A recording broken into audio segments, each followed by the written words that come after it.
Welcome to I Feel Fat Today. I'm your host, Kelly Taylor. Thank you so much for joining me for another episode. Just going to say right off the bat that for the intro of this podcast, I do not have any video. We're only audio for the intro, but when we get into the interview with our guest, there is video for that. So if you want to check that out, go over to the YouTube to watch the episode.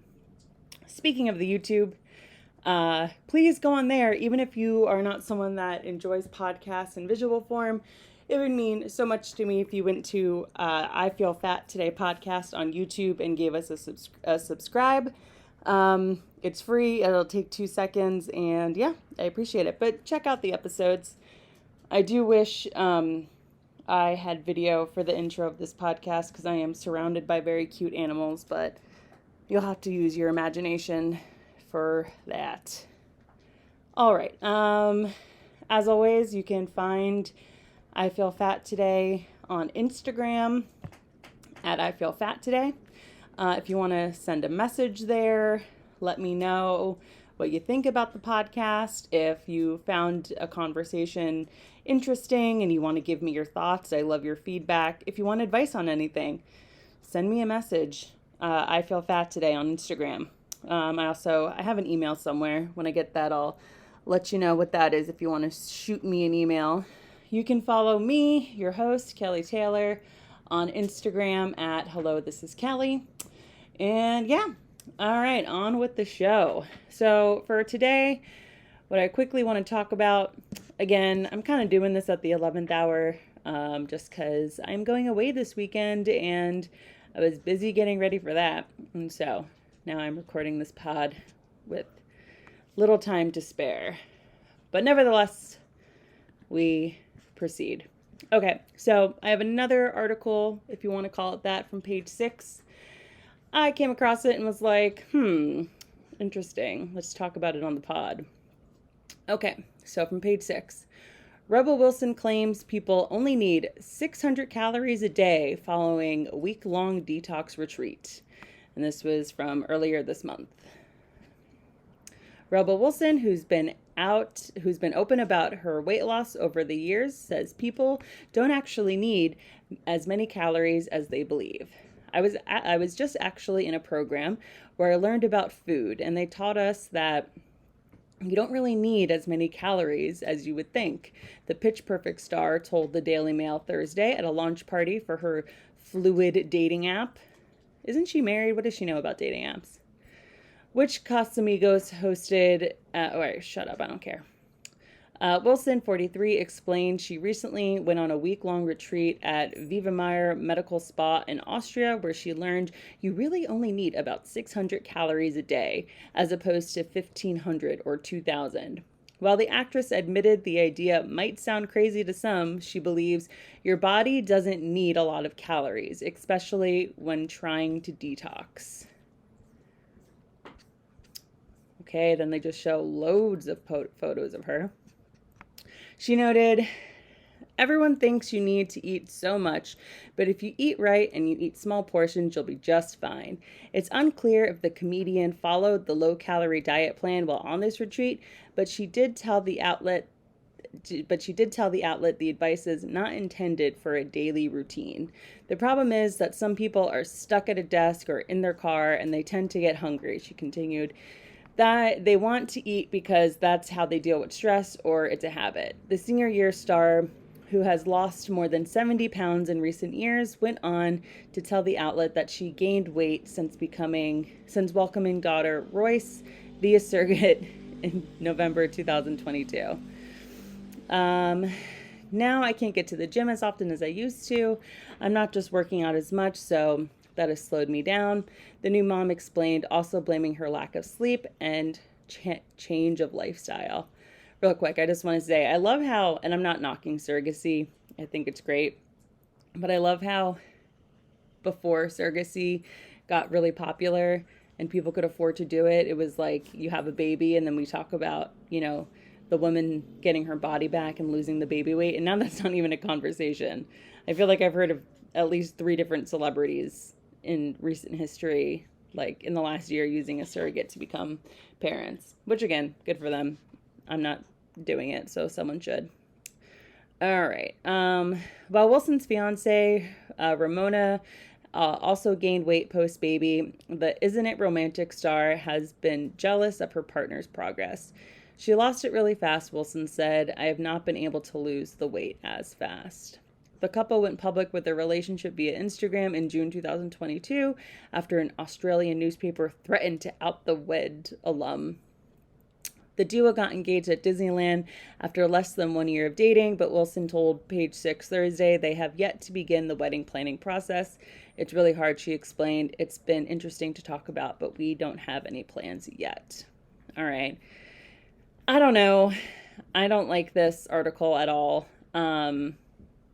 Saying you need 600 calories a day is really moronic and not at all true.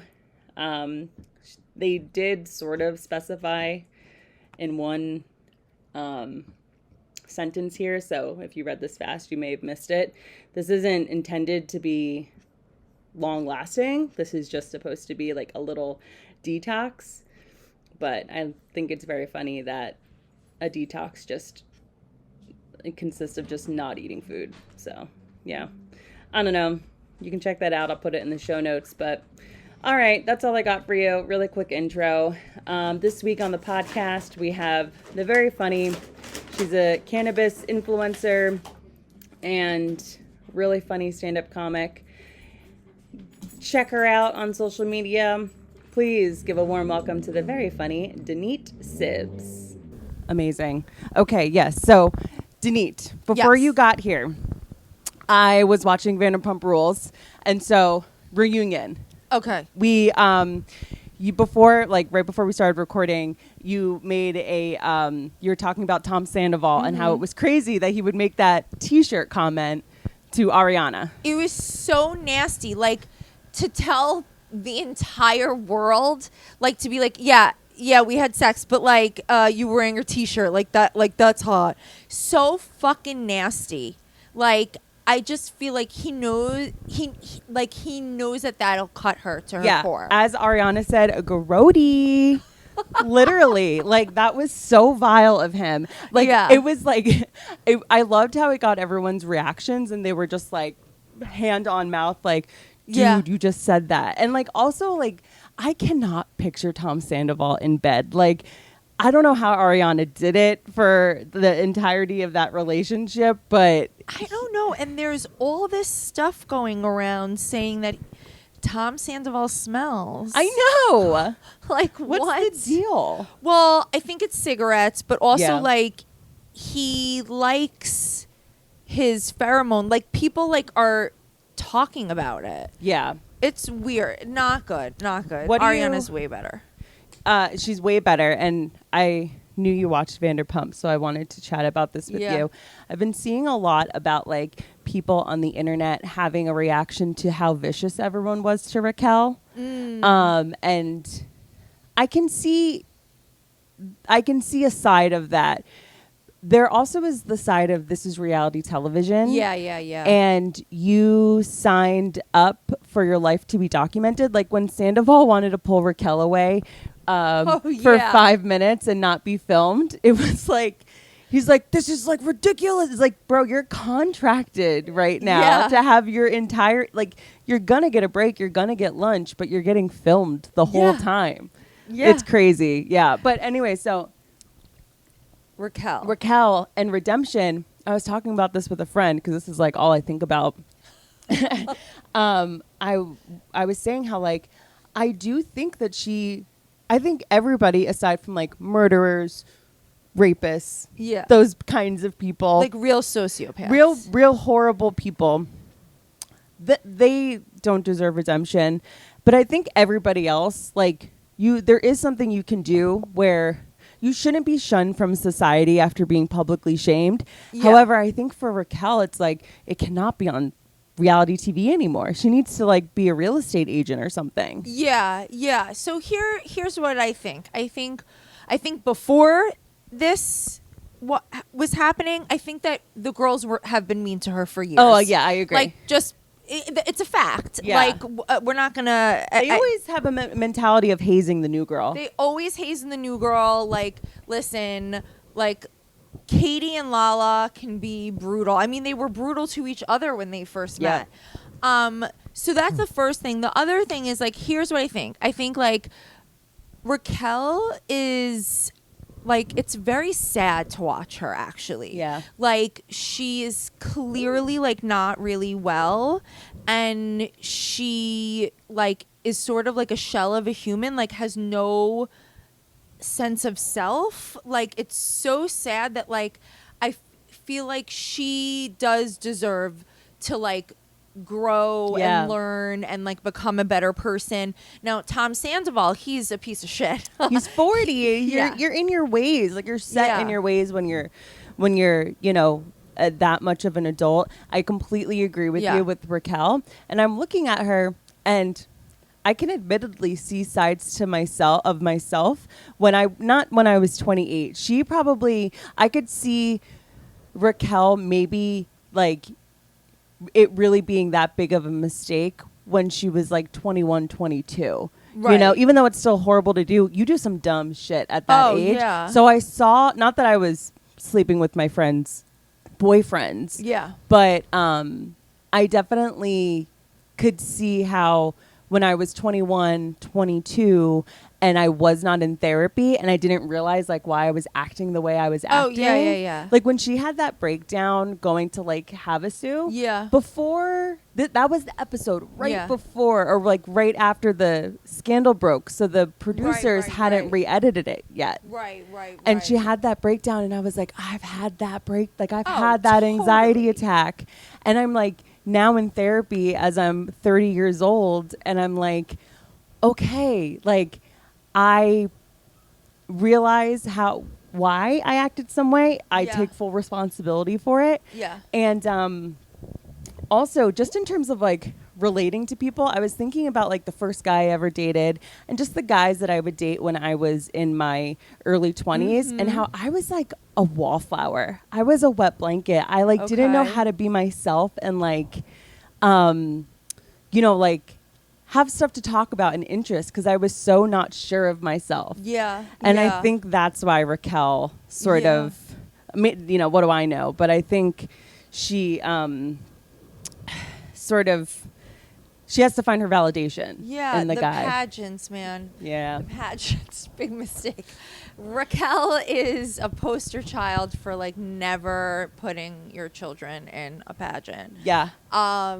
You don't come out of that okay. Totally. But yeah, I feel like she should grow and whatever. And I mean,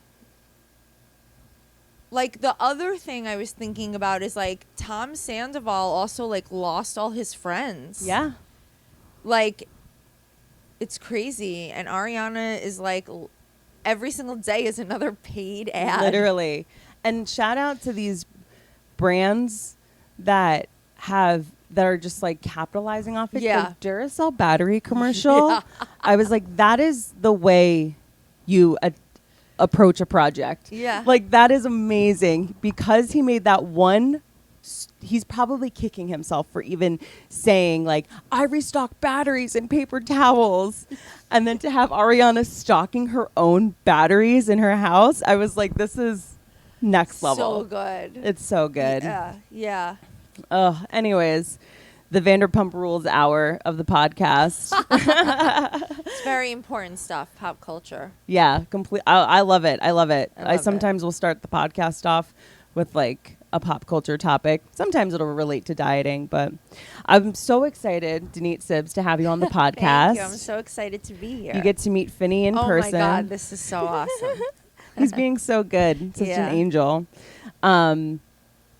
Yeah, so I was really excited to talk to you because I've known you for probably, I would say, 2 years. Something Yeah. like that, yeah. And I feel like I know you have a work ethic that is so unmatched, I think. Like, you are putting on shows. You have a great show, The Hotbox. Thank you. Which is super fun That's to do. so nice. Yeah, it's really fun. And so the whole reason why I'm complimenting you like this is that you are a busy woman that, like, was just upward trajectory.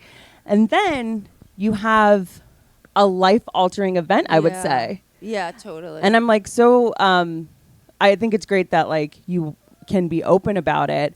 But so you were in a car accident. Yeah, I was in a car accident. I was in the back seat and we flipped over, and basically this is how I describe it now.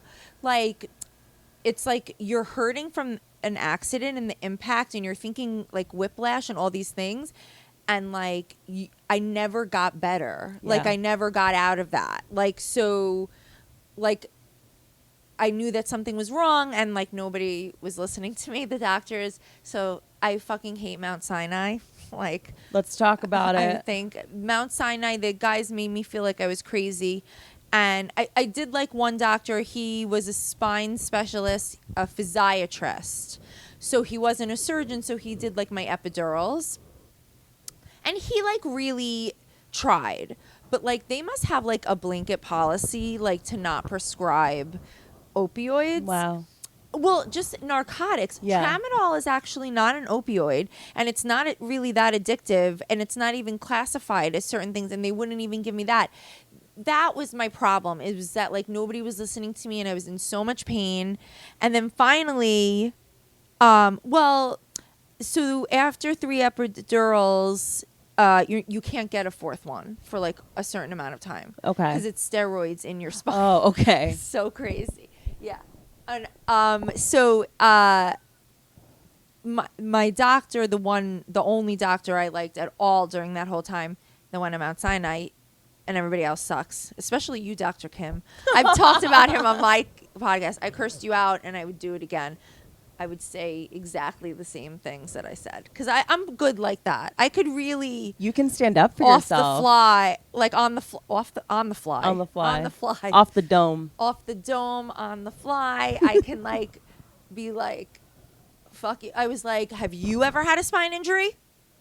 I was like, you're crazy. I was like, what the fuck are you doing? I was like, I'm gonna go to the head of the hospital. I went psychotic because he didn't want to prescribe me anything, and he wanted me to get a 4th epidural. So I went like psycho on him. Wow. Yeah, but so Dr. Bulkin, who was like the only nice one, he was like, okay, you can't get a 4th epidural. Let's do these other things called facet joint injections, and it's like more surface level, so it doesn't go as deep. So you could do that too.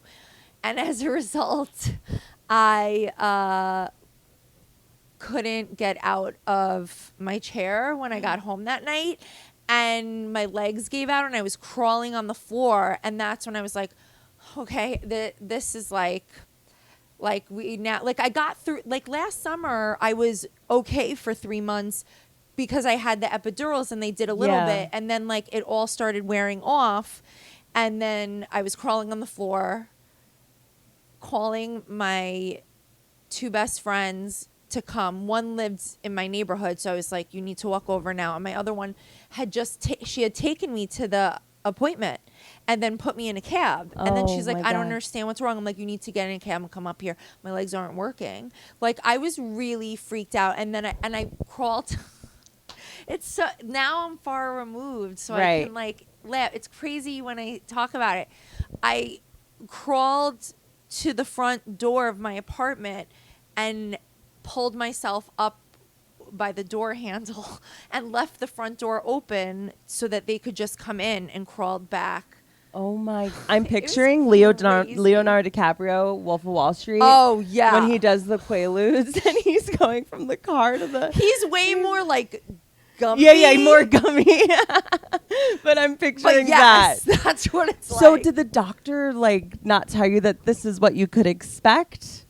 Yeah, no, I mean, he was just like, you need surgery. Yeah. Like, he was like, you need, like, I've done all that I can do for you. Like, you need surgery. And I also, the reason it was so sad is, like, I, like, now know how people get caught in this, like, pain management world where, like, they never actually get better. Like, when they were starting to use, like, the phrase chronic pain, and I was like, no, I have an injury that has never been properly dealt with. Chronic pain, I was like, what the fuck? Like, we have to fix my injury.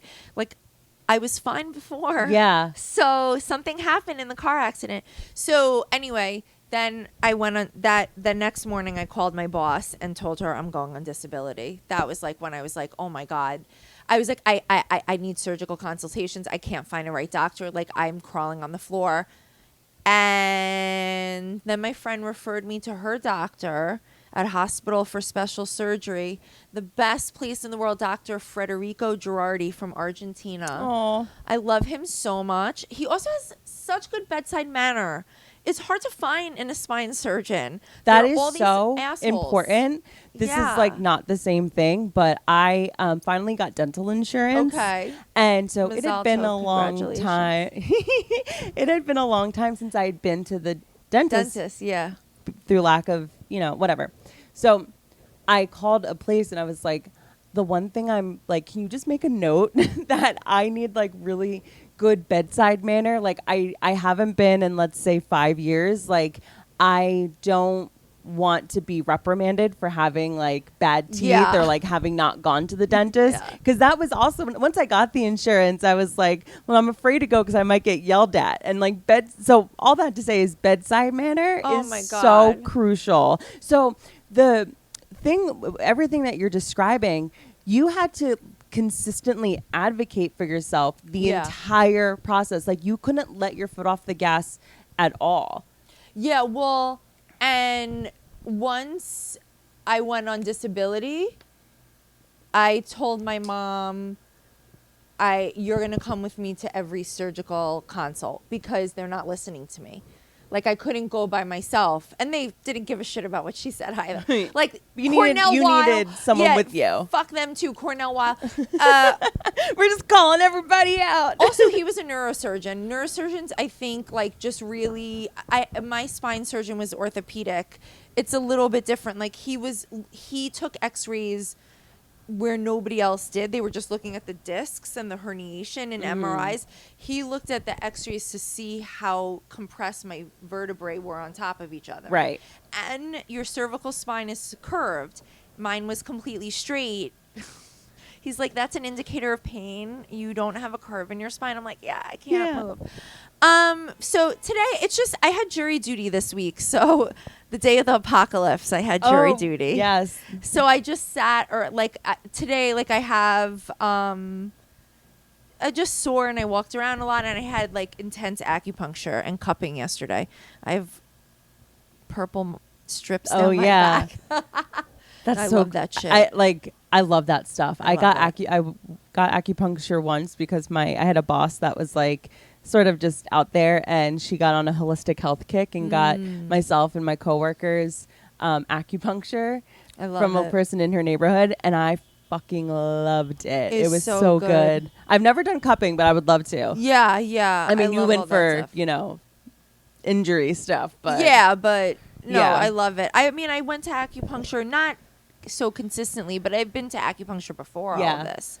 Yeah, the cupping is awesome because it opens up your muscles. Like the whole thing is like I have marbles in my back. That's what it feels like. That's what Danny Suggs told me. He's my personal trainer. Oh, that's amazing. Once a week he comes to my apartment. We have like our gossip sesh. That's amazing. And we work out, and like he's been like such a support during this whole thing because I was training with him before the car accident. Okay. And so like I have been back with him for like 3 months, maybe 4, and like I couldn't do anything. Yeah. And now I could do so much. Like, it's so amazing. That's amazing. Shout out to Danny. So I want to get back to. Okay. I'm gonna get back to what training you're doing exercise wise, because I'm always so interested to know what people are doing, and also like I'm gonna steal what they do. Yeah. If it works for me. And so you have this accident. You go from being very active, because when you're living in New York City, you just are active because of like commuting and getting around. But being comics, we're like always out walking around, hauling shit.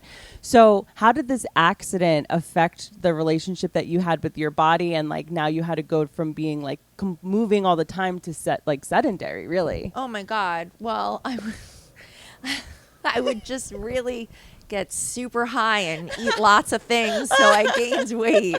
I became puffy.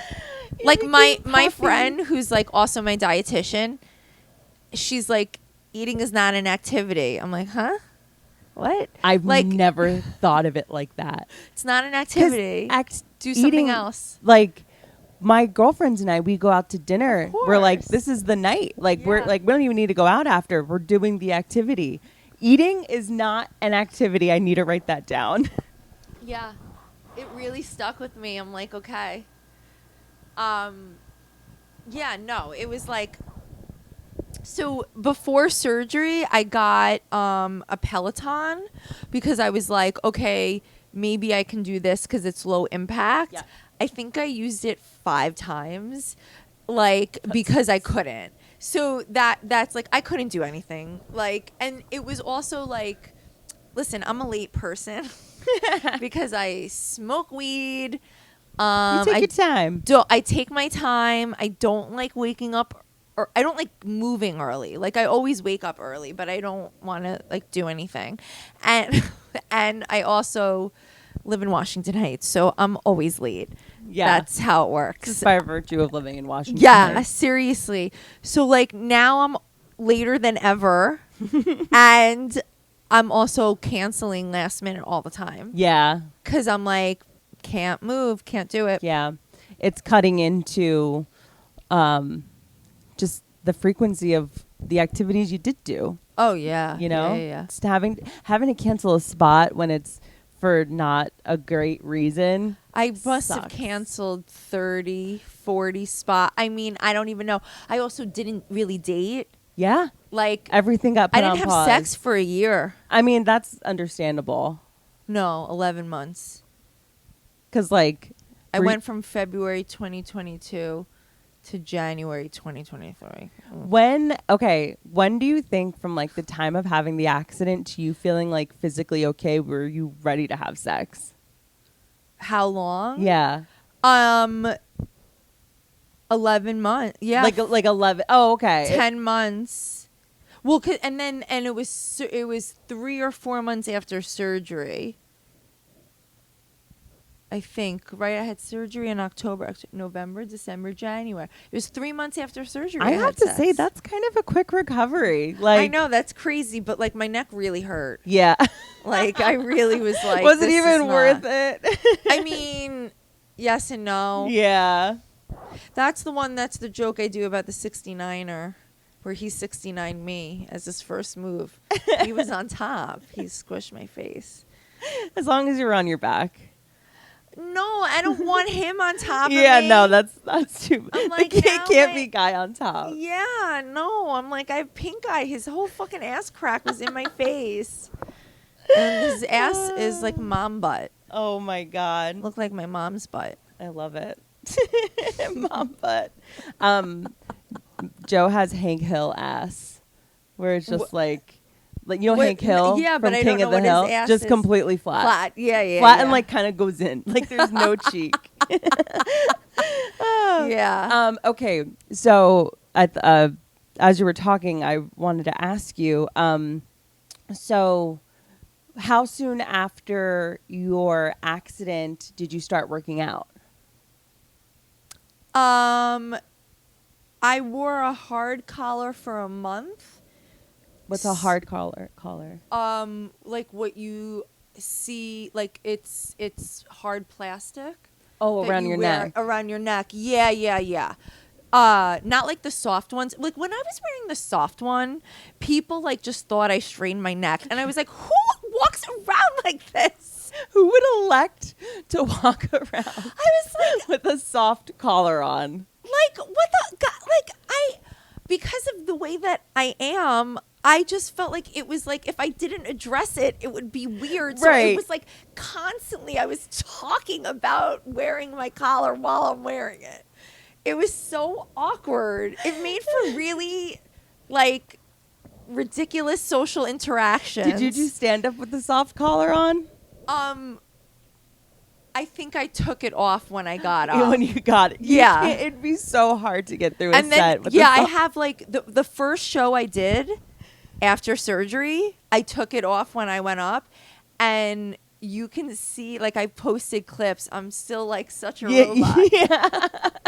I'm like, ugh. Good, because that's the point of it. You can't be moving your neck. Yeah. So, So I had a hard collar for a month. Wait, what was the question? how soon after? Oh God, did you start doing? No, I forget. No, what I have asked. sex? No. We talked about that. How did we just lose the The question? hard collar, because potheads, man.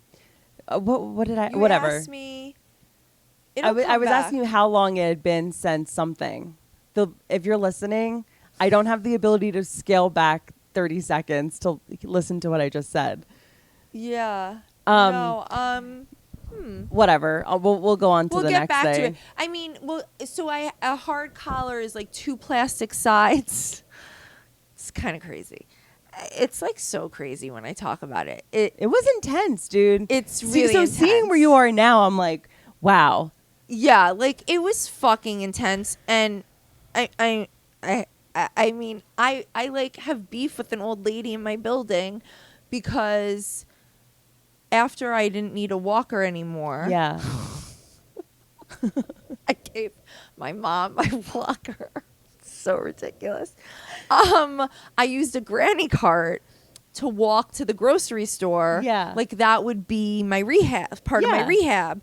Because I wasn't allowed to do physical therapy actually for 2 months. The neck is different. Oh, okay. Yeah, like they didn't want anybody touching me. Also because it was a fusion. Okay. Like the hardware and the bones have to fuse together. Oh my It's God. like they have to grow and like fuse together. So I would like, it was walking. Like that's what they said to me. You have to walk as much as possible. Like it's gonna take you time, but like you gotta walk every day. And like then when I would go back, they'd be like, okay, you have to walk 30 minutes a day. Like like all this stuff. So I would take my granny cart and go to the Key Food in Washington Heights, and this old lady would be up my ass, and I'm like, look, I want it to be like, bitch, look at the collar. Like I'm disabled. What was she like asking for help with stuff? No, she just was like, as if like I didn't have a right to be slow. Oh my gosh. Old lady. One time I was like, I'm moving my stuff. Do you have a problem? She's like, no. Old lady. That's also funny. why I have to move. I can't be an old lady in Washington Heights living by myself. So something that you said that I was like, we have to talk about this on the podcast because I was lamenting about, this recovery that it's been a long road, but where you are now, it's like, I know in the beginning, because I saw you right after that first Hotbox back, and you were just like, I can't believe this. Like I had shows. I cannot believe this. Yeah. And you were feeling really just downtrodden. Oh my God. Right. Yeah. Like, understandably. Yeah. So, you mentioned you're like, I thought I was just going to be like an old crony of Washington Heights. Yeah. A disabled lady. Yeah. No. And you're like, I'm single. Yeah. Like, I don't have a husband to take care of me. I'm like, my mom she had spine surgery. She stole my thunder. It's like she didn't even give me a year. It's so fucked up. Also, like my mom has been like really difficult to deal with, and it's been really hard. I had to leave her yesterday because I couldn't. Yeah. I was like, we've now officially gotten to crazy town, and I can't. I have no boundaries in my family. Yeah. Oh, Enmeshment. That's what's enmeshment. I'm not allowed to do anything for myself. Like if I don't, my mom is gonna make me crazy. She probably really, and thank God for this, but she probably really loved being able to like help you and like have to be around you because you needed the help. Oh, like yeah, all of a and sudden now you were a she's a different baby person. again. Oh my God, she put detangler in my hair. Yeah. I couldn't shower for 5 days. My hair was so knotty that we got children's detangler. Like my mom was literally detangling my hair like a child. Yeah. And washing me. Like my mom, like I was like totally naked. I mean, that's what moms do. Yeah. My mom would do that totally for me in a naked. heartbeat. Yeah, but like now she's whoa. Yeah. So like it's anyway, that's depressing. But now I forgot again what we were gonna Actually, we're talking about the enmeshment with your family. Is your mom like really like if you go on a date with a guy, like does she know about the date? So I am the person that like I'm the baby of like I have You an are. older sister. Okay. So like I always share that shit with my mom. Okay. She basically thinks that I didn't give any nice guys a shot, but until and Have you thought about giving a nice guy a shot? Like, okay. Have you thought about doing that? Like, I've done it a lot. yeah. And it doesn't work out well because those are the guys that I break up with. Mhm. Although the guy that I just broke up with, he's not the nice guy. I feel like you just broke up with him because last Yeah. time I saw you, you guys. I was with him. Yeah. Yeah, no. I'm fine. I don't miss him because he was stressing me the fuck out. I love this. Yes. I really like. It's kind of crazy because we had this insane connection, and astrologically, I did a compatibility chart reading, and like it was an insane connection, but like the honeymoon went away too quickly. Oh, no. He was like annoying the shit out of me. I fucking hated his house. I'm sorry. Like, you have a 10-year-old child, a 10-year-old son, and a 65-pound chocolate lab. Mm-hmm. Get a cleaning lady. Like, you haven't vacuumed this couch. Like, everything smells like your dog. Yep. Like, I'm sorry. You're a 52-year-old grown-ass man driving a Tesla. Yeah. Get a goddamn fucking cleaning lady. No, I swear I'm not saying as women we need to date men and change them, but I'm saying we improve them. Like literally, if he had just listened to you and gotten a goddamn cleaning lady, We'd probably still be together, but not really, because I think I know there's this always I feel bad on a recording. I think he's had a stinky butthole. I've been down that road before. I'm not doing it again. no more stinky butthole. I've been down this road before. No, I'm not doing it again. My live-in boyfriend was so fucking disgusting sometimes. I gave him the couch when he moved into my apartment. It was all my shit. And I was like, I want everything gone because I think he also might smell. And You want his stank take out of there. my fucking couch. Yeah. I don't give a shit. That You was stink his that plan up. all along, to stink up your couch so you could take it. Yeah. Oh my gosh, girl.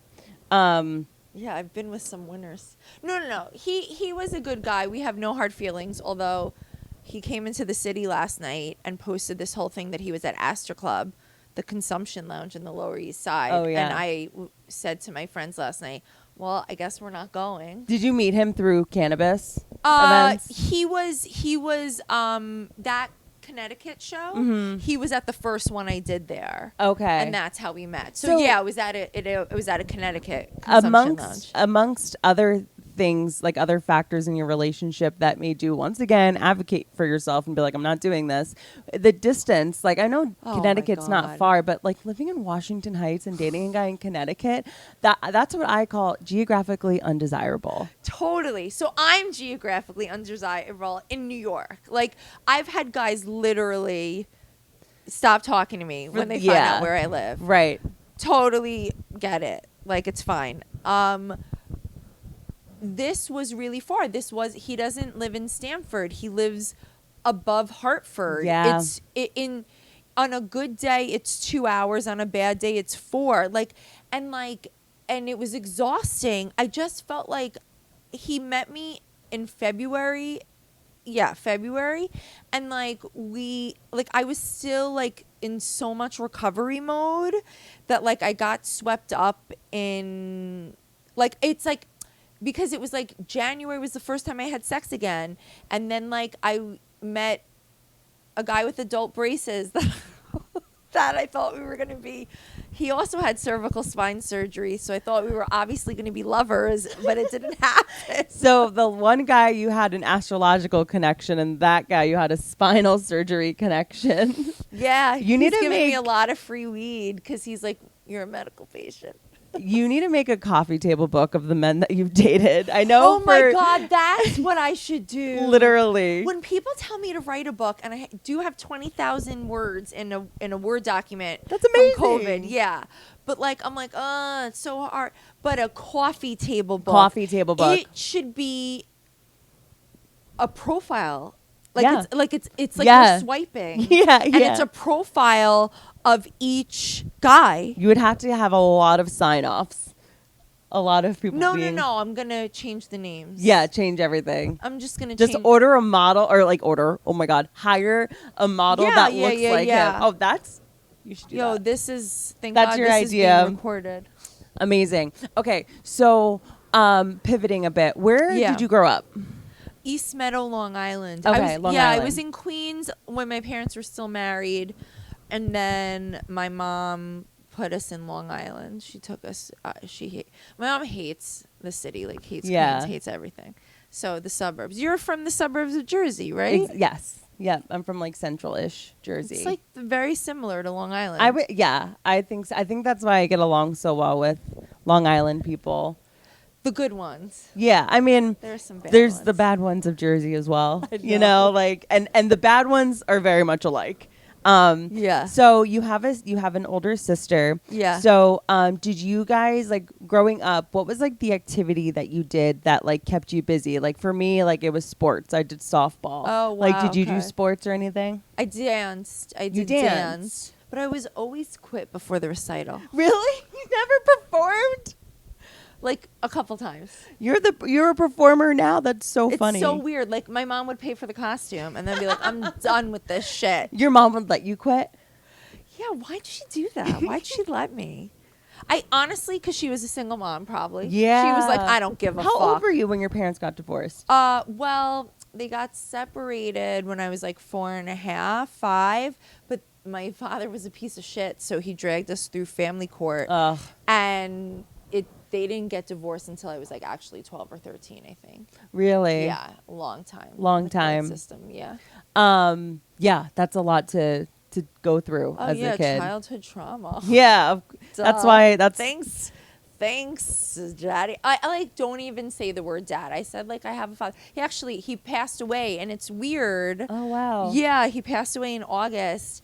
Oh, so recent. Yeah, but like I What'll haven't be a seen year. him in Yeah. 25 years. Okay, so once like the divorce happened, so you're a girl's girl. You're a good Yeah. girl's girl with mom and sister. Yeah. Okay. That's why we have enmeshment. We have no Of boundaries course, yeah. whatsoever. So normally I think it's like really weird when families have not weird. Weird's not the right word. I find it like something that I'm really glad I don't have to deal with when it comes to enmeshment, but there's something about it being 3 women where I'm like, that's kind of cute. yeah. You know, like Well- this little like intergenerational Yeah, pod. my sister and I are going to Atlantic City tomorrow to see Tina Fey and Amy Poehler. So it is great fun. having Yeah. a sister. Yeah. Yeah. Like I have 2 brothers and oh so shit, no sister. no sister. And like I feel like when I was younger, I was like really fine not having a sister because I'm like, oh, I'd probably always fight with her, whatever. And I would say I'm close with my mom in that like there's, you know, if I change my job, I would tell her like back when I was single, I didn't tell her about like every guy I would date, but like we're pretty. I like our relationship. Okay. Good. We're our own people. Yeah. But we still know to like check in and say I love you at the end of phone calls. Okay. So like, do you call your mom and sister every day? Like yes, and not my sister as much. Now it's a lot more, and like the fact that like my mom is like out of her mind right now. My mom's okay, whatever. My mom's boyfriend and her they're breaking up. That's tough. And she's had the surgery, and we have to move her stuff out, and Yeah. she's 76 and he's 81. And they're breaking up after a decade, and it's like a schoolgirl. It's like And that's a decade-long relationship is like a lot. yeah. You know, and this is like another major relationship in her life that's Oh my God, because they always would say to the end. To the end, yeah. They're old. I think it's so fucking cute when old people don't get married. I No, think it's domestic so partnerships. Cute. Domestic partnerships. I'm supposed to be the executrix of his estate. Well, no more, ass. No, I actually want to be because I'm gonna get money. It's okay. I'll still do. My family would kill me. They luckily don't watch anything that I do. Yeah, because they don't give a shit at better all. That way. And so I can say whatever I want because they don't watch anything. But so right now these days I am talking to my sister all the time. We literally call each other and are like, "Oh my God, mommy is so annoying." How much older is your sister? She's 5 years older. Okay. So we weren't that close growing up. We were never in school at the same time. Yeah. You know, like never in camp at the same time. Right. So, okay, so that's interesting context for how I think of the three of you growing up. Yeah. So like being women, you're a product of the 90s. Oh yeah. So Fucking love what the was 90s. what was huge and happening during the 90s? Diet culture, baby. Yeah. So did the three of you like do diets together or like Oh yeah. what was the relationship with like body and stuff and weight? Terrible. Yeah, when like between the three of you or Yeah. like do you think one person had it worse than the other? Well, they're both short, so I always hated being tall because it was just the three of us. Like my father was tall, Yeah. but he wasn't there. So like it was just the three of us, and my mom is like 5'2", and my sister is like 5'3", 5'4".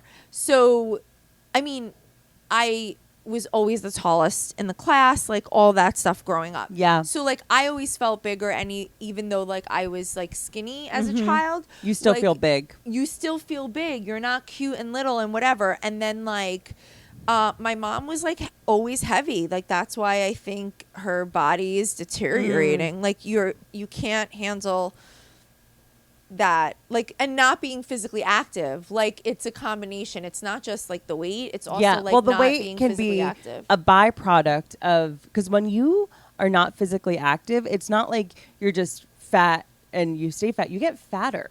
Like No muscle tone. No muscle tone. My mom has no muscle. like there's a difference her. when we think about weight and like being heavy. A heavy person that is muscular Yeah. is heavier than heavier.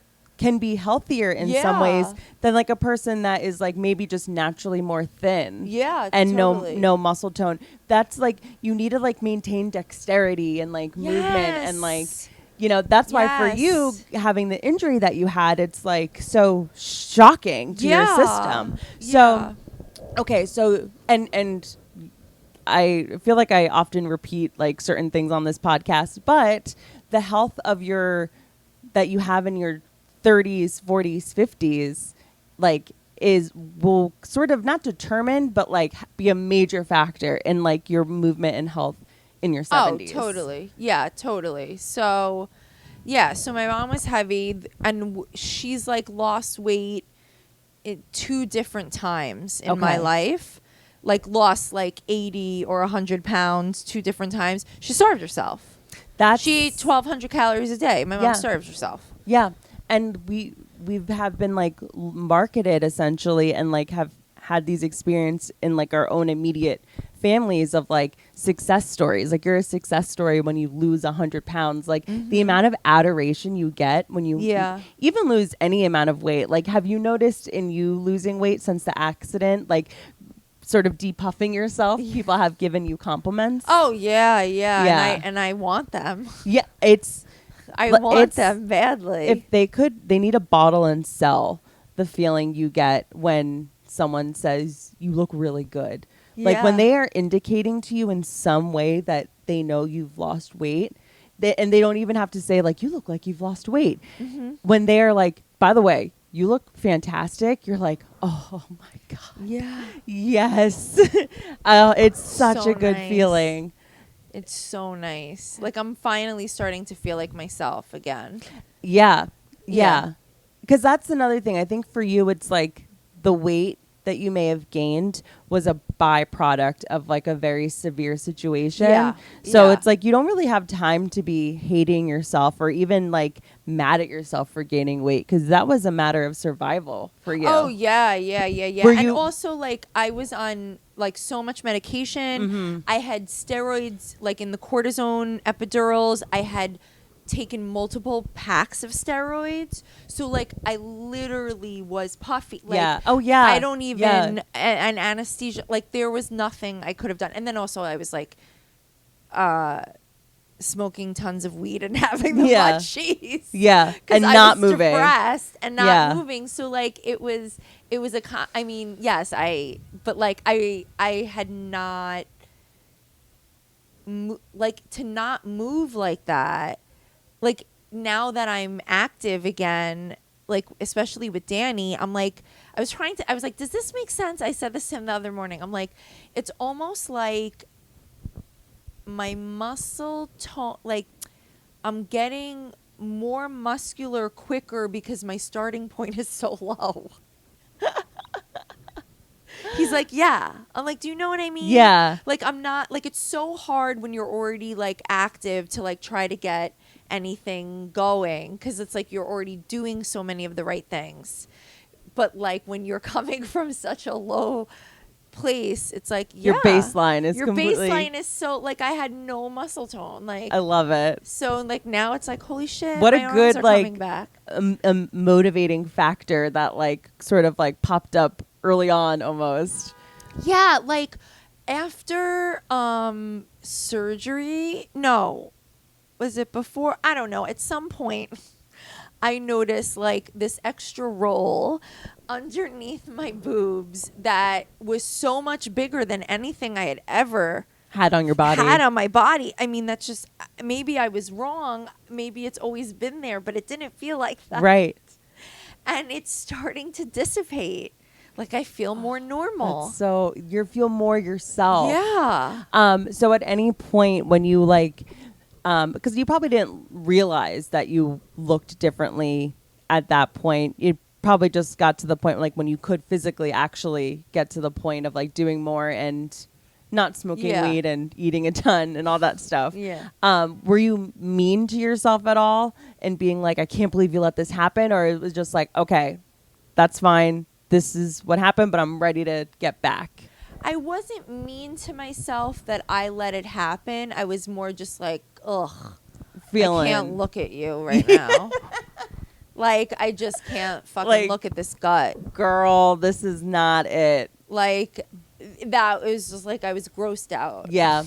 And when you like, because I've gained and lost so much weight through starving and things Yeah, like that. it's terrible. Was your mom doing a specific diet, or like would she just like do like keep a food journal and She would keep a food journal. Like, I feel like I was always on and off Weight Watchers. Oh yeah. Like, at I'm the a end of high lifelong school- member, yeah. a lifetime member of Weight Watchers.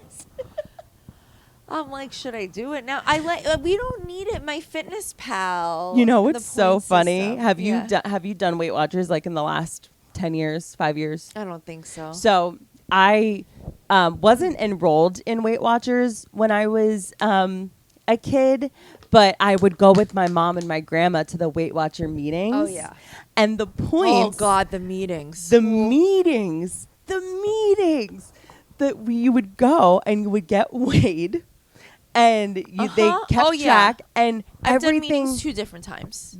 Everything was paper, so they had this way of determining the point value for certain foods. So Yeah. now fruit is 0 points, but like it used to be that like a handful of strawberries was like, let's say 1 point, but you would have to calculate that. And now there's an app with beautiful graphics, and you scan barcodes. It's so easy.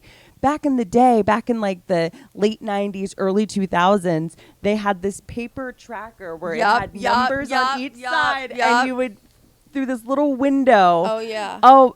Like then they finally went to the website. then they went to the so website. I would just stay logged in at work. Yep. There Weight Watchers meetings at work. Like, this is why I hated the meetings, because I always felt like I was someone who like in some amount had moderation, like watched what I ate on some level, that like people would be like, oh my God, so like I lost 4 pounds this week because I'm not eating a sleeve of cookies every night. No shit. Yeah. If you stop doing that, you'll lose weight. But the thing I'm like, about God, lady. the thing with Weight Watchers, it's like, okay, is this Weight Watchers where we talk about dieting, or is this Overeaters Anonymous? Oh is my this God, an ED yeah. room right now? Are we That- in an eating disorder recovery room right now? It I felt never like thought that. about that. Yeah. So That's so true. a few years ago, back when we weren't remote working, pre-COVID, all of my friends, because I'm from Jersey, so like Right. a lot of my friends live in North Jersey and work in Manhattan, and we were all working in Manhattan, and a few of my girlfriends were like, okay, like let's all join Weight Watchers, and on our lunch breaks, Okay. we'll like go to a meeting, because they were all over in the city. Yeah. So we were doing that. So my friend Tori and I, we go to a meeting, and the way I hadn't been in so long that I forgot how like people come in there and they cry. Oh my God, Like, the crying. My sister and There I needs to be like an anonymity policy here, because crying. like the crying, I've cried at a Weight Okay. Watchers meeting. I can't. Like, and so My sister and I, the second time I went to meetings with my sister on like Sunday mornings in Jersey where she lives, and like the Hoboken meeting. No, in the real suburbs where she lives. In the storefronts. Yes, when they in had the Weight Watchers storefronts. storefronts in strip malls. Yep, we went to a strip mall with a storefront, and she would just make faces the whole time, and she like we would leave, and she's like, It's so I can't uncomfortable. Do this. It's so I can't uncomfortable. do these meetings. Yeah. No, it's crazy. It does feel like that's what it is. It's an Overeaters Anonymous. That's what it is. And yeah. so growing up, my parents are totally like, they've been basically like my mom, when I was like a baby before I was even born, like went to like AA. Okay. And so she was always fun. I've only ever known my parents sober. Like I never grew up with my parents drinking or anything. But even though they would go to like meetings each week, but we were kids, and like there were no babysitters. So I like have memories of like being a kid and like not really paying attention, but like having that be the background noise, and hearing the way people talk about alcohol and like, at a young age, sort of understanding or being aware of the fact that people have a relationship to this thing that's societally what everyone does. I didn't think about that deep, but as I reflect on it, whatever. So I remember, because even though I would go to Weight Watchers meetings as like a teen, I didn't really connect the two of like an AA meeting and a Weight Watchers meeting. Yeah. But when I went in my 20s, the most recent time, I sat there and I'm like, just replace food with alcohol or drugs, or insert addiction here. And this is an AA room. Only they're talking about ice cream. And totally.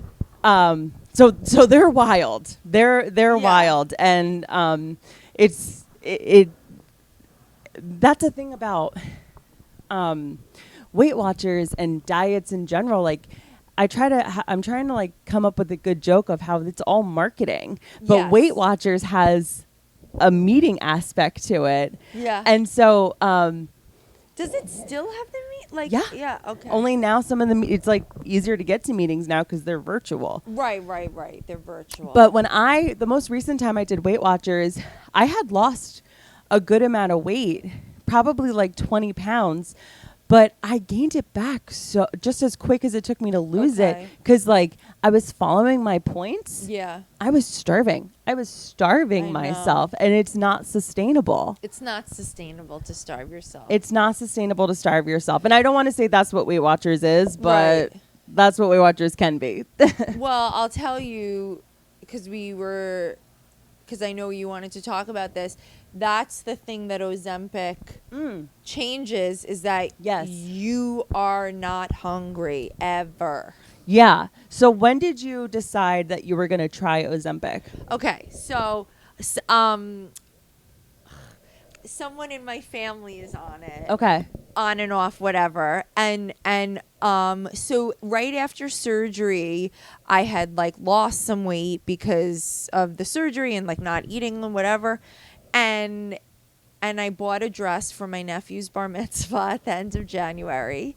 And then when it came time to wear the dress at his bar mitzvah, I felt so fucking fat. I felt like a stuffed sausage. I looked fucking terrible. Such a bad feeling. It's such a bad feeling. My face, I'd also like done this weird thing that like I was really high and I thought like my lady sideburns were too long and I took a scissor and then I had this weird situation that's only now healed.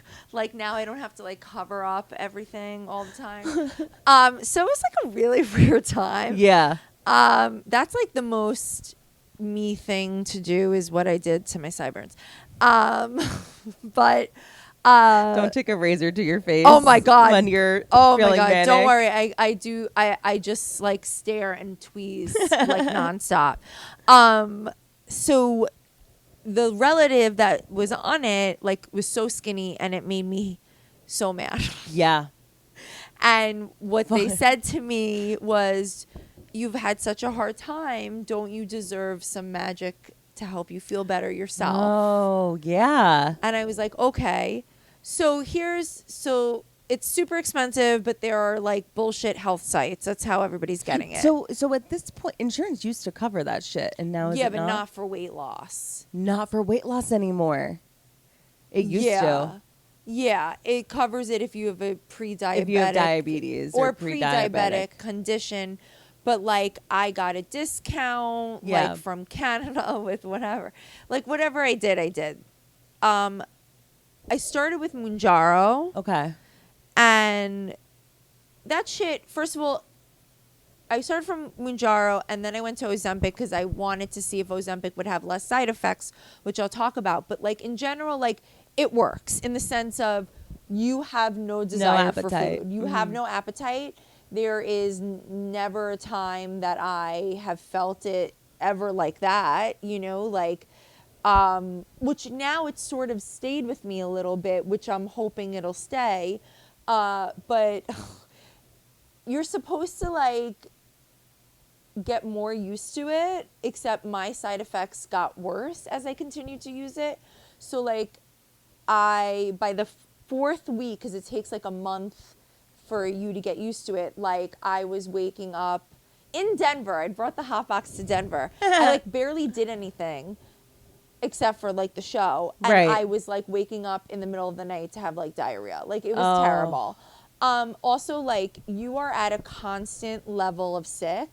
Like nausea. Like it is for real, like being pregnant is like that kind of nausea, morning sickness. And like dry heaving, like whatever. And then, so then I would like go back and forth and like on and off of it. And then I switched to Ozempic because Mounjaro has 2 main ingredients and Ozempic only has 1. So semaglutide. Yes. And I thought maybe that would make the difference. Well, Ozempic I did for the month. By the end of it's like once I get to the end of the month, it's worse than it ever. I threw up 3 days in a row and it came over me so quickly, like just like morning sickness. Like it comes over you that I would just grab a garbage can. Wow. And I was like, I'm fucking done. Wow. I can't. But I lost 10 pounds. Thank you. I have another 10 to go. But like it works. Yeah. But you know, I know other people that don't have side effects. Yeah. Like once I'm puking every day, I'm done. I know people that don't have as many side effects, I'll say, because I have some people very close to me that are on Ozempic, and they would have like nausea and moments of throwing up, but not describing like what you described. But in other ways, it has affected them where it's like it doesn't stop them from like their day-to-day life, but it does impact it a little bit, like when it comes to all of a sudden feeling sick, where like now you're kind of irritable because you feel so bad. Oh my God. Because it's so it's like uncomfortable, like it's like this terrible feeling right here where you're like, I can't really throw up, but like it feels like it's like stuck in your chest. It's terrible, honestly. Like as soon as I decided like I'm not doing, because it's a shot a week. Yeah. Like after, so I didn't take it again a week later, and then like within 2 days, I was like a different person. So you lost the 10 pounds from it, and now I think something that I have been reading about and seeing when it comes to Ozempic is people going off of it and then gaining a ton of weight. Yeah. And I think, I don't know, just from what I've seen, that is happening with people that have like binge eating disorders. Yes. And so Yes. for you, it doesn't seem like you've had that sort of relationship with food outside of getting high and having, you know, intense munchies. Like overall, like you always kind of were like a thinner person. And so like, did you struggle with like, you know, having trouble with portion control? Yes, I definitely did. But somehow like once I really started like really getting fit, like in my 30s, I somehow like was able to like not eat everything that's in my apartment. Yeah. Like I'm the queen of snacks, and they're never finished. And then I'll just buy more snacks. Like I have so many snacks. Half-eaten snacks. Yeah. Like and it's interesting, and Ozempic helped that. Like I hope it stays this way. Like I've been eating fairly decently. I mean, like yesterday was like a whatever day. Like, you know, getting like drinking a little bit and like getting food late night. Like that's not ideal. Yeah. You know, but the food wasn't so bad. So spinach dip and charcuterie. I love a snacky dinner. Yeah. I love a snacky dinner with a glass of white wine. So nice. So I wasn't on Ozempic, but I don't even want to say I was on because I didn't get it from a doctor. Okay. I basically I got my hands on this thing called Saxenda, and this was fucking 2 years ago. Okay. So before Ozempic and when it comes to like medicinal ways to lose weight, I am an early adopter. Like I have done so many like pills and like so many things to lose weight. So what was so this one was this is Saxenda, which I didn't know is not the same. Well, yeah, it's kind of the same thing as Ozempic. Okay. But I didn't like have like a doctor take me through the process and a clinician. I just had it in my fridge, and I like would have the pens, and I would take it every day because for Saxenda it's every day. Oh, okay. And it helped me get from being the heaviest I had ever been and lose 25 pounds. Okay. And I was able to do it. I think it didn't come off fast necessarily, but for me, it didn't fully take away the ability to eat. Like I still had an appetite. Okay. And so maybe it's just because I wasn't like taking the medication. I did take it every day. Right. And whatever. But so it's so funny all of a sudden. So I was like on and off from that pretty quickly because like once I ran out, you know, and I didn't feel any different before or after, and I didn't gain the weight back. Oh, I think awesome. I've gone like up and down with like gaining the weight and losing it, but that's only just because I'm trying to like figure out my flow with like health and wellness. It's hard. It's really hard. Yeah.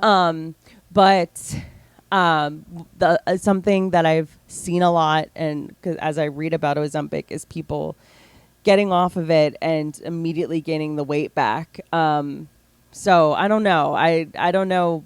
Their prescriptions in this country for everything is so out of whack. Like a person in pain after a car accident can't get the pain management that they need. Yeah. And there are people who are like Kim Kardashian who can just afford it, who like aren't overweight and still getting it. Yeah, I know someone that saw her somewhat recently, or like right after Pete Davidson, and like she's tiny and toothpick, and this person is small herself. Yeah. And like she's like no. She, first of all, she's very short, and like she's so skinny. Yeah.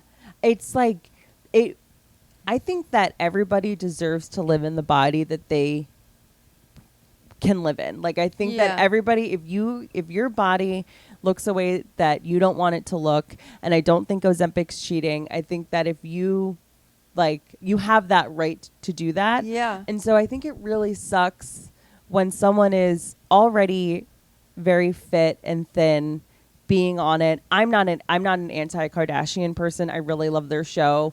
I like Okay. what Kim does, like, legally for like her like getting people Yeah. out of prison stuff. She didn't go to law school, people. Just She didn't. FYI. As a lawyer, you would know. She, Like, I have talked about this on other people's Oh, really? podcasts too.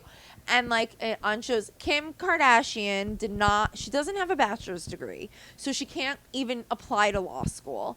Like, what she did is this, she's not a practicing attorney. So she was doing an apprenticeship, and then like, I don't even know if she sat for the bar. Like, California still allows you to do an apprenticeship over law school. Like, you do it for 4 years, and then you could take the bar, and if you pass the bar, then you could get admitted and be a licensed attorney.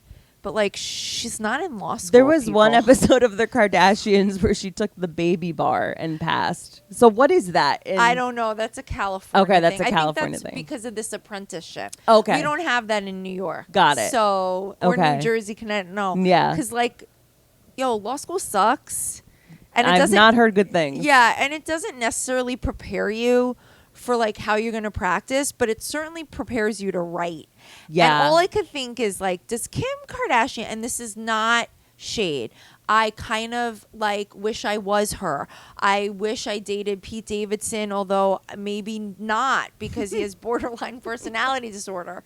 But like, does she know how to write? Right. She didn't go to college. I'm sorry. Money. Did she even really go to high school? Right. Money can buy you anything. And so she probably bought the ability to call herself a lawyer. I don't think she can call herself a lawyer. I don't think she has Well, it. it's not like she needs to be picking up cases anytime No, soon. she's just working Yeah. on them with a firm. Yeah. I think, well, anyways, going back to her and Ozempic, I'm very sensitive. I hate what she's doing with the weight stuff. I do.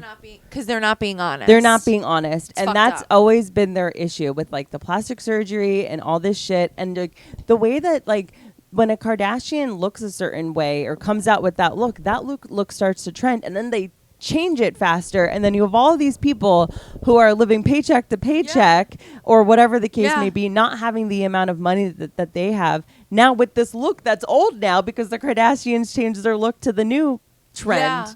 So Kourtney's the only one that is natural on some level. I mean, we don't really know. She hasn't had the most dramatic change, I don't think. I don't think she really like what she puts filler. And She stuff in her maintains. face. She maintains. She maintains. Like, I don't really think. I guess like Kim is gorgeous, Yeah. but has done shit to her body, for sure. Like, Kourtney's body is proportional. Yeah. and more human. It's a human body. Totally. Yeah. Yeah, it's a human body. So, okay. So you did the Ozempic thing. You've lost 10 pounds and you have 10 more to go. So you say, and you have, your trainer is Danny Suggs. So what does your training regimen look like? So Danny actually is like a model celebrity, like rich people trainer.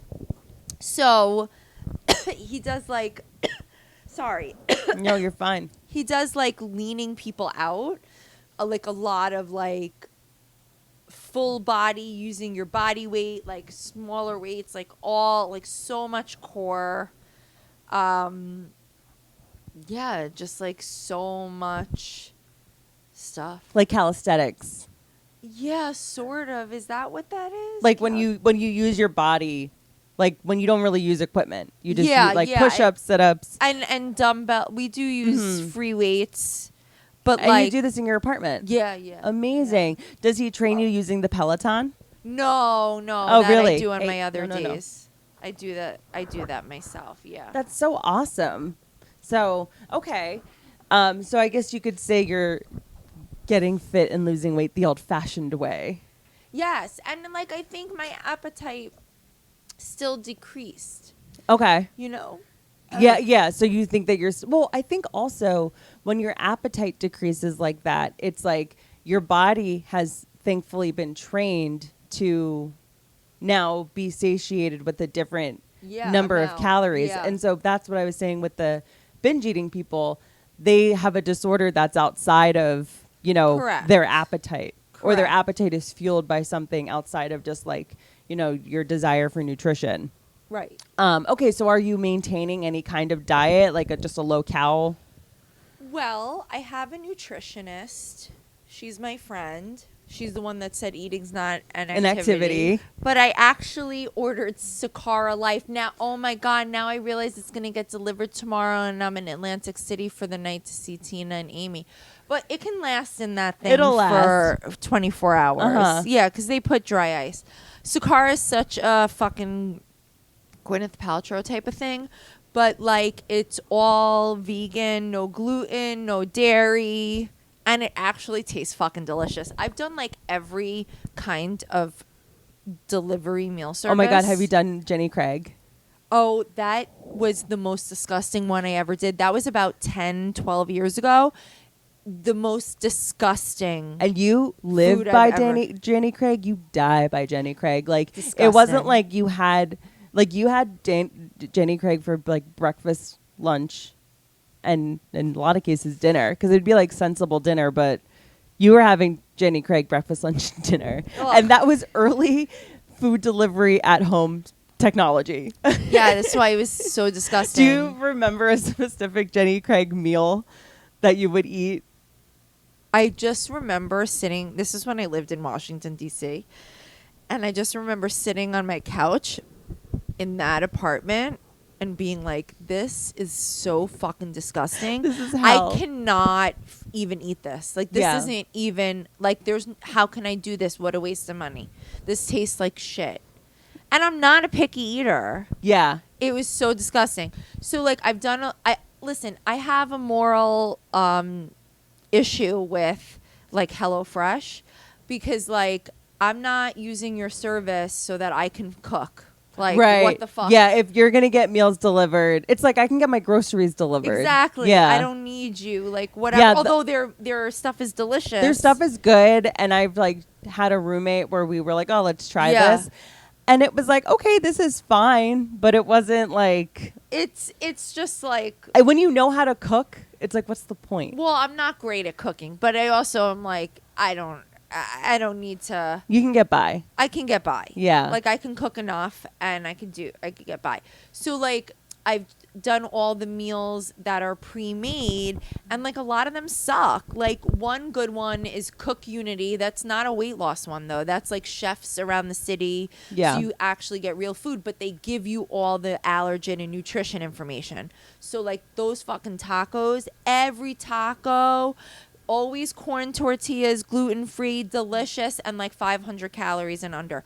That shit was awesome. But I wanted to do like more like of a detox. Right. So okay. I did Sakara. I'm going to treat myself because I'm home for like another 2.5 weeks. And then I'm going away for 3 weeks. My first big trip. Super excited. You deserve it. Thank you. It's a long way. So I want to be like super fit. Yeah. Okay. So what has been your favorite? Have you ever done Sakara before? Yeah, one time before. Okay, and you like the effects of it? I don't know if I had any effects. I actually felt like it was a lot of results. Food. There were no results because I only did it like 1 week. Oh, okay. 2. But it's delicious. Okay, good. They actually had forever ago, over a year ago, they had like a truck outside. Really? A Sakara, and I think they were giving free coffee with like their powder inside of it. Yeah, that powder and it was gross. a good. Yeah. I loved it. Okay? I loved it. I was like, okay. And then I looked up. I'm like, it's a little expensive for me, but it's expensive. yeah, I know people that have done it. It's expensive. The first thing they noted was it's expensive. It's expensive, but that's why it tastes delicious. Yeah, and it's really like I just want like I want to lose weight obviously, but I also want like detox like of just like eating clean. Yeah. Yeah. Yeah. I like that. I did a crazy fast. You did? 1.5 times. Why? Called Prolon. Prolon. Okay. Prolon. And talk about diet culture. Yeah. Okay. This is a 5-day detox, like mimicking fast, where you can like eat, but you never eat enough to break the fast. You are fucking starving. I don't know how the reason I slept so much. It was only because I work from home that I could do it. This was like just because of COVID. Yeah. I gained 10 pounds with COVID and gained 10 pounds with that injury. Yeah. So like it wasn't like I hadn't been already trying to lose weight when everything happened, but so like this I don't know how I made it through. I mean, I lost 6 or 7 pounds. It sounds like assisted starvation. Yeah, it is assisted starvation. And then I was going to do it again. And on the third day, I was like, oh, okay, I'm And out. is this something you're paying for? Oh, yeah. God. Yeah. As if food isn't expensive enough, you have to pay to not eat food. Yeah, well, you get their packaged stuff and all their vitamins so you don't die. That is not a sustainable. Well, I'm No, sure they and don't market it themselves No, as a sustainable it's not thing. sustainable. Yeah. They don't the whole and they want you to gear up towards it. Like they want you to remove things out of your diet for a while and then it'll be easier. Right. And like, you can't just jump in deep end first. But I can't believe I got through. But that is so drastic that like you shouldn't be doing it for weight loss because you're gonna gain the weight back. Yeah. You're doing it if you believe in the whole like detoxing your body. thing. Yeah. You know, I don't know where I stand with the detoxing stuff. I think if whatever you're doing works for you, keep on doing it. I'm saying personally, because like, what is our pancreas or liver that detoxes things? And like, I see so many doctors online. So what is that worth? That are like, your organs, your detoxing organs, like that. It does enough. Like you don't need to do anything extra. And but then I talk to people who maybe it's like a psychological thing of doing something like Sakara or these things where it's just nice where you feel like you've detox. I mean, because you are detoxing, but I think it's more of like pushing shit out of your body. Yes. So every year I fast for Yom Kippur. Right. Okay. Which is 25 hours. Mm-hmm. And this is so gross. But like I am shitting the whole day. Like I really feel like fasting. Like I do think there's something to it. Yeah. Because you're letting your body just get everything out. Anything in. Like I don't even drink water. Like oh yeah. Yeah, I'm like pretty strict. I fucking During hate it. on Yeah. I hate fasting. I've never so heard much. of fasting and diarrhea being associated with it, and you're not drinking I've water. Yes. Yeah. Oh, okay. So it's just like everything is coming out of my body. Yeah. Not necessarily diarrhea. I just keep on having to go to the bathroom. Yeah. It's like I haven't eaten. Yeah. I sleep so much on Yom Kippur. That's the only way I make it through. I have many Jewish friends that share that same sentiment. I wouldn't be able to work. You don't work. You can't. Well, I just can't sit in synagogue the whole day. Like I can go the night that it starts after I've eaten dinner. Yeah. I could go sometimes at the end of the fast. Last year I didn't do that because like, I must have. I don't think I fasted. I was medically cleared. It's been a weird year.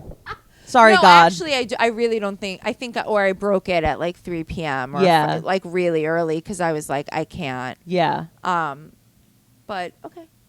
Well, okay. Yeah, I guess having like something like fasting being a part of like your life because it's the religious aspect. Yeah. And how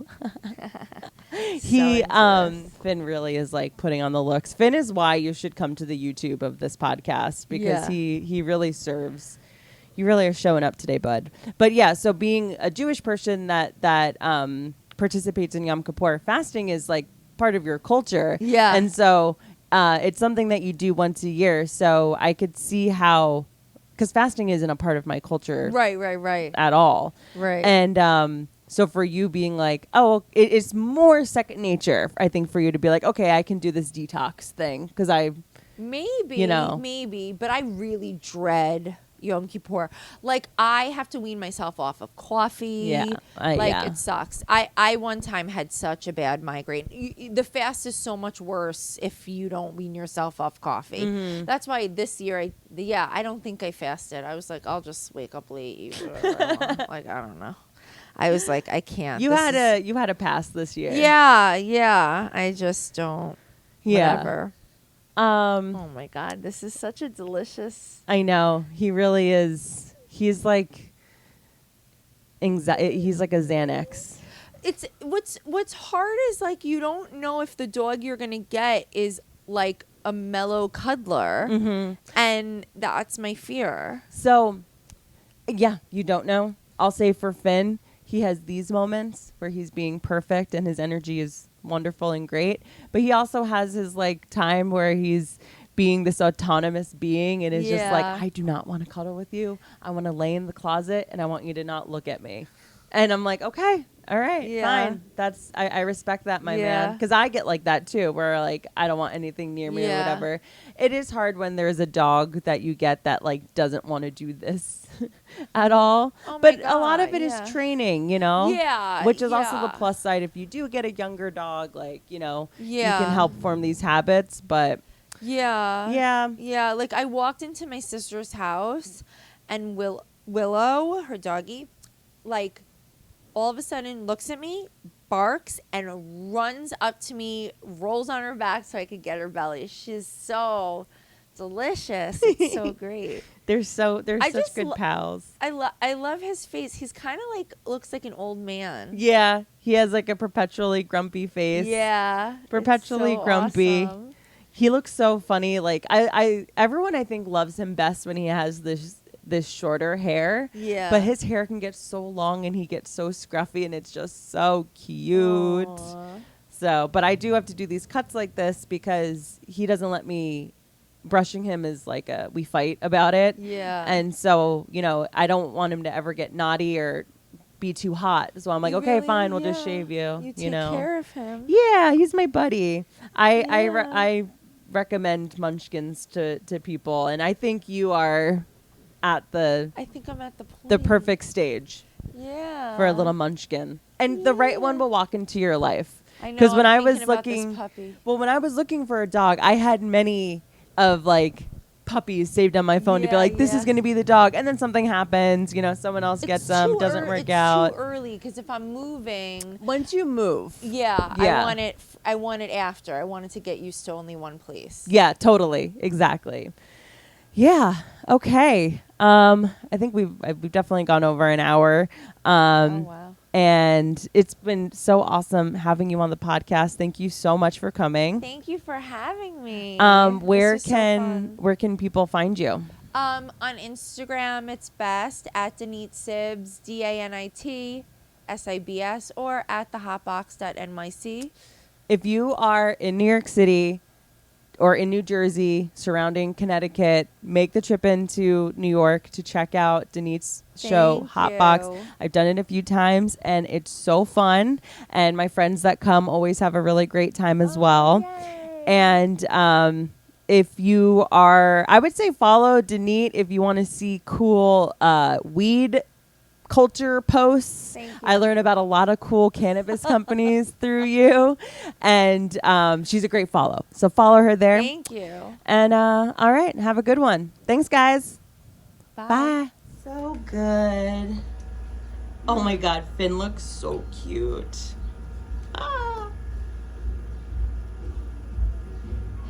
He's a cutie.